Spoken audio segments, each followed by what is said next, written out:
कि आम आदमी पार्टी से निकाला जाएगा राघव चड्ढा को। अब चड्ढा के ऊपर आम आदमी पार्टी कार्रवाई कर रही है। समझ में आया जब अरविंद केजरीवाल को जेल में डाला गया, मनीष सिसोदिया को डाला गया, कितने आम आदमी पार्टी लोगों को जेल में डाला गया। क्या एक भी बार राघव चड्ढा ने इन लोगों के तरफ से एक सपोर्ट से बयान दिए कि हाँ ये गलत कर रही भारतीय जनता पार्टी। तो अब अभी मुद्दा चल रहा है राघव चड्ढा को लेकर के। अभी मैं जहां पे खड़ा हूं यहाँ से लगभग कुछ ही कदमों की दूरी पर संसद भवन मौजूद है और हमारे साथ जुड़ने के लिए क्या नाम है जी? सतवीर मलिक हमारे सबीर मलिक जी हैं।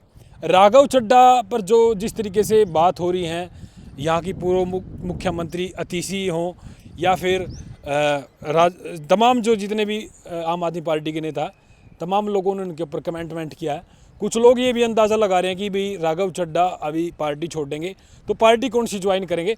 तो हमारे साथ बातचीत करने के लिए जी सब्बीर मलिक नाम है हमारा। और जिस तरीके से देखिए आज राघव चड्ढा के ऊपर आम आदमी पार्टी कार्रवाई कर रही है, तो यूँ समझ लिए कि आम आदमी पार्टी का बहुत देर से इनका नज़र खुला आँख खुला है। क्योंकि आम आदमी पार्टी को अरविंद केजरीवाल को, या जो सीएम अतिशी थी बाद में बनी केजरीवाल के बाद, तो उन लोगों को उस समय नहीं समझ में आया जब अरविंद केजरीवाल को जेल में डाला गया, मनीष सिसोदिया को डाला गया, कितने आम आदमी पार्टी लोगों को जेल में डाला गया। क्या एक भी बार राघव चड्ढा ने इन लोगों के तरफ से एक सपोर्ट से बयान दिए कि हाँ ये गलत कर रही भारतीय जनता पार्टी। तो अब ठीक है, देर आए दुरुस्त आए हैं। अब उनको सुनने में ये भी आ रहा है कि आम आदमी पार्टी से निकाला जाएगा राघव चड्ढा को।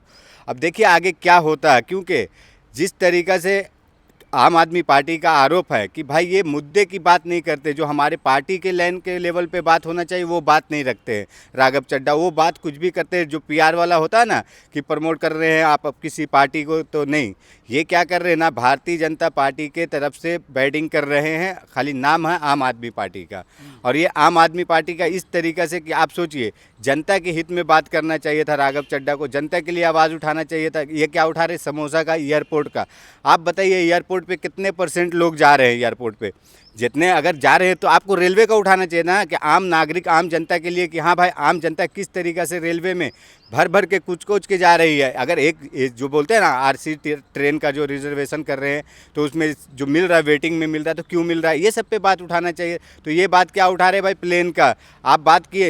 एक बात इन्होंने और भी उठाएं कि जिस तरीक़े से मोबाइल रिचार्ज वगैरह का मैटर है कि भाई उसका डाटा ख़त्म हो जाता है, ठीक है आपने उठाएं, लेकिन अब इसमें क्या होने वाला है? क्या आपकी बात को राज्यसभा में इसको आगे प्रस्तुत किया जाएगा बीजेपी की तरफ से? क्योंकि आप तो बीजेपी की तरफ से जाने वाला काम किए थे कि बीजेपी हमें किसी भी हाल में अपने पार्टी में ले ले। तो अब देखिए क्या होता है, इन लोगों को क्या किया जाता है। साहब आम जनता की आवाज़ उठाई है, खाने में मिलावट को लेकर के बातचीत हो, मोबाइल रिचार्ज की बात हो, या फिर आम यात्री की बात हो, हवाई जहाज़ में 150 रुपये का समोसा मिलता हो, 10 रुपये की बात हो, चाय की बात हो, मतलब हर आम जनता के कहीं ना कहीं बैंक जो घोटाला करते हैं, यानी कि कम बैलेंस पर आम लोगों से वसूली करते हैं, उस पर आवाज़ उठाइए, तमाम चीज़ों पर तो आवाज़ उठाइए राघव चड्ढा। नहीं, देखिए मुझे एक बात बताइए, मिनिमम बैलेंस के ऊपर बैंक के ऊपर बात उठाएं, सवाल उठाएं। हमारा कहना है क्या बैंक को जिस तरीक़े से हमारे प्रधानमंत्री मोदी जी ये योजना चालू किए थे, बैंक का जनधन खाता खुलवाने वाला, क्या हुआ उस पर, क्या हुआ, क्या एक्शन लिए? आज उसी के वजह से तो आप बोल रहे हैं ना, जो मिनिमम बैलेंस करता है, आप जाइए गांव देहात एरिया में, किस तरीक़ा से बैंक में जो बेचारे का किसी का 1000 रुपया, 500 रुपया, 2000 रुपया बैंक में अगर जमा भी है डिपॉजिट, तो उसको उम्मीद है कि मेरा पैसा बैंक में है मेरे जमा, लेकिन उनका पैसा कट जा रहा है। अगर ये बात जो आज राघव चड्ढा उठा रहे हैं, तो क्यों उठा रहे हैं? क्योंकि ये बीजेपी में जाने के लिए, बीजेपी का समर्थन पाने के लिए इस तरीके से उठा रहे हैं। तो आप बीजेपी को डायरेक्ट क्यों आप उसके ऊपर आरोप लगा रहे हैं? अगर आप आम आदमी पार्टी के राज्यसभा सांसद हैं, तो आम आदमी पार्टी का स्टैंड लेकर आपको डायरेक्ट अटैक करना चाहिए था भारतीय जनता पार्टी पे। तो आप क्या कर रहे हैं? आप तो अपना छवि बनाने के लिए ना, कि आप हम किसी भी तरीक़े से जो भारतीय जनता पार्टी के नज़र में ना अच्छा बन जाए, और अच्छा बनकर हमें किसी तरीके से भाई बीजेपी में हमें शामिल कर लिया जाए। आम जनता तो कह रही है, इतने सारे व्यूज़ उनके पेज पर, इंस्टाग्राम पर इतने सारे व्यूज आ रहे हैं कि आने वाले भविष्य का प्रधानमंत्री हो सकते हैं राघव चड्ढा। नहीं, क्या बात है, मतलब आप लोग कहाँ चले गए हैं? तो इस हिसाब से ये जो बोल रहे थे बाबा बुलडोजर बनने वाला, ये अमित शाह का नंबर है, तो ये लोग कहाँ जाएगा? ये जो आज कल का आने वाला है, जो बोलते हैं कि कल का आया हुआ उसको प्रधानमंत्री का, ये देखिए आम जनता ने, ये क्या होता है ना, व्यूअर्स फैलाने वाला काम किया जाता है। क्योंकि जो राघव चड्ढा ने काम किए हैं, जो बीजेपी के हित में काम करने वाला काम कर रहे, तो अब क्या करें ना आरएसएस मोबाइल डाटा को लेकर के, मोबाइल रिचार्ज को लेकर के बातचीत हो, क्या वो गलत उठाए हैं? नहीं देखिए, गलत तो नहीं उठाए, सही है। ये डाटा वाला जो मैटर है ना, ये बिल्कुल सही उठाएं, क्योंकि देखिए जो इंसान डाटा का बात कर रहे हैं आज बताइए 350 रुपये का एक रिचार्ज हो गया, 400 रुपये का महीने 400 रुपये का भी महीने का हो गया, हर जो भी जिसका प्लान है अलग अलग है तो हो गया। अब बताइए मुझे कि किस तरीके से आप अगर जब 12 बजता उससे पहले आपने उसका जो भी डाटा बच रहा है वो ख़त्म कर देते हैं, और वो क्या होता है, कंपनी का बेनिफिट होता है। और ये देखिए इसमें ना एक गेम मुझे लग रहा है, क्योंकि जो आज अगर ये जो अटैक हो रहा है, ये डाटा के ऊपर, तो अटैक किसके ऊपर होगा? अटैक हो रहा है अडानी अंबानी के ऊपर, क्योंकि यही दोनों की है जियो कंपनी जो चल रही है, और जिस तरीके से एयरटेल का ये लोग शेयर करके चला रहे हैं, तो आप इस पे अटैक कर रहे हैं ना।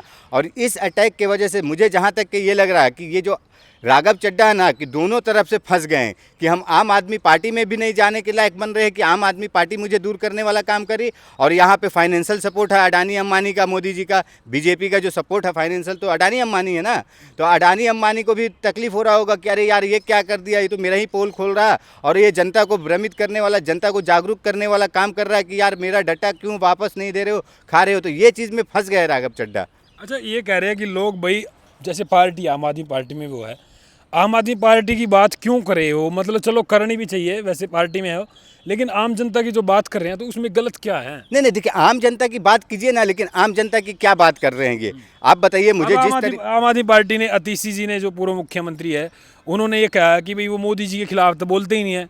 क्या मोदी जी के खिलाफ मतलब नहीं बोल रहे इसलिए उनको पार्टी ने उपनेता के पद से हटा दिया? नहीं मुझे एक बात बोलने से मना कर दिया। बोलने से मना कर दिया। कोई भी पार्टी में अगर मान लिया हम कांग्रेस में हैं, अगर हम कांग्रेस की तरफ से स्टैंड लेंगे ना अपना कि हाँ हमारी पार्टी इस तरीक़े से चाह रही है, इस तरीके से कर रही, तो हम किस पे अटैक करेंगे?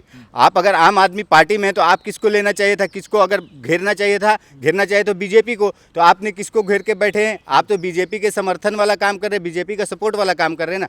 क्यों नहीं एक बार भी जिस तरीके से आप जनता की बात कर रहे हैं ना, कि जनता की आवाज़ उठा रहे हैं, जनता की आवाज़ क्यों नहीं उठाएं? नोटबंदी हुआ, कोरोना हुआ, जिस तरीके से आज बोल दीजिए, देख लीजिए ये जो गैस का संकट आया हुआ देश में, डीजल पेट्रोल गैस और अन्य वस्तु खाने पीने की चीज़ पे किस तरीके से महंगाई बढ़ रही है, तो इस पर क्यों नहीं जवाब दिए, सवाल किए?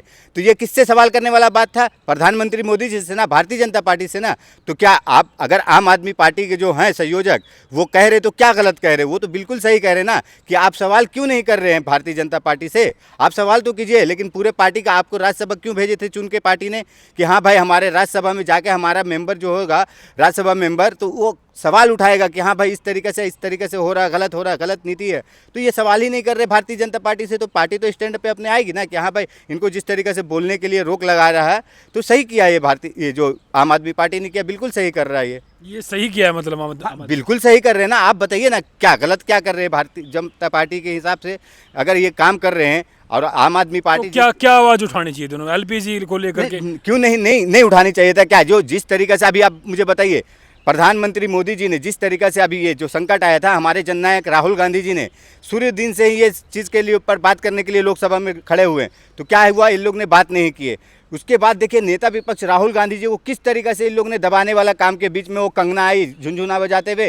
कंगना राहुल गांधी को टी शर्ट पहनने का तरीका नहीं, बोलने का तरीका नहीं है, टपोरी की तरह बात करता है। अब बताइए किस तरीके से ये अनर्गल बयान देने वाला बात कर रही थी कंगना रनावत। तो आप देश के संकट के ऊपर बात करने का था ना, कि क्या हुआ आज जिस तरीके से गैस के लिए आप देख लीजिए, दिल्ली, बम्बई, हरियाणा, गुजरात, पंजाब, कहीं से भी भर के ट्रेन लोगों से गांव भर के जा रहे हैं। अब मुझे तो एक चीज़ का और इसमें टेंशन हो रहा है कि चलिए इससे पहले जो राज्यसभा में मोदी जी ने या लोकसभा में भाषण दिए थे कि कोविड के जैसा हालात होने वाला है और हम विपक्ष पक्ष दोनों मिलकर एकजुट होकर और जनता मिलकर एक साथ इस संकट से लड़ेंगे।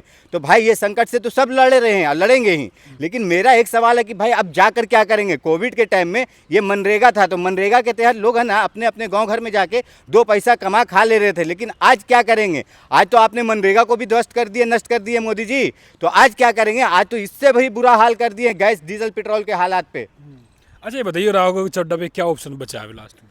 राघव चड्ढा पे ऑप्शन क्या बचा? राघव चड्ढा जाएंगे भारतीय जनता पार्टी में, अब भारतीय जनता पार्टी का ही झंडा उठाएंगे और ढोएंगे और उनके तरीके से काम करेंगे। वो जो आम आदमी की तरफ से जितना उनको छूट मिला हुआ था ना, कि आप अपने हिसाब से जनता के लिए आवाज़ उठाओ, लेकिन ये जनता के लिए आवाज़ नहीं उठाए। इन्होंने क्या किए? भारतीय जनता पार्टी का समर्थन सपोर्ट वाला काम कर रहे थे। लेकिन देश के हीरो बन गया राघव चड्ढा, देश के हीरो, जाबाज हीरो।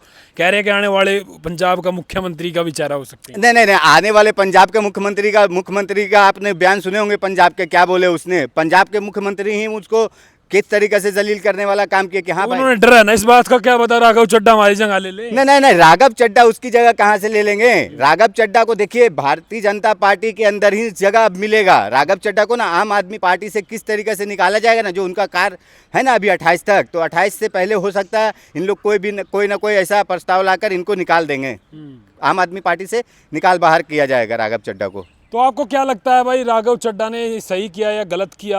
क्या पार्टी के समर्थन में ही बोलना उनका कहीं ना कहीं उनका भविष्य था, फायदा था, या फिर उन्होंने बीजेपी पार्टी के खिलाफ नहीं बोला? क्या आप क्या समझते हैं? इस कमेंट बॉक्स में अपनी राय जरूर देना। फिलहाल इस पर पूरी डिटेल से हम लगातार बातचीत करेंगे और मैं अभी दिल्ली में हूँ, दिल्ली की आम जनता से बातचीत करेंगे। फिलहाल के लिए नमस्कार, जय हिंद।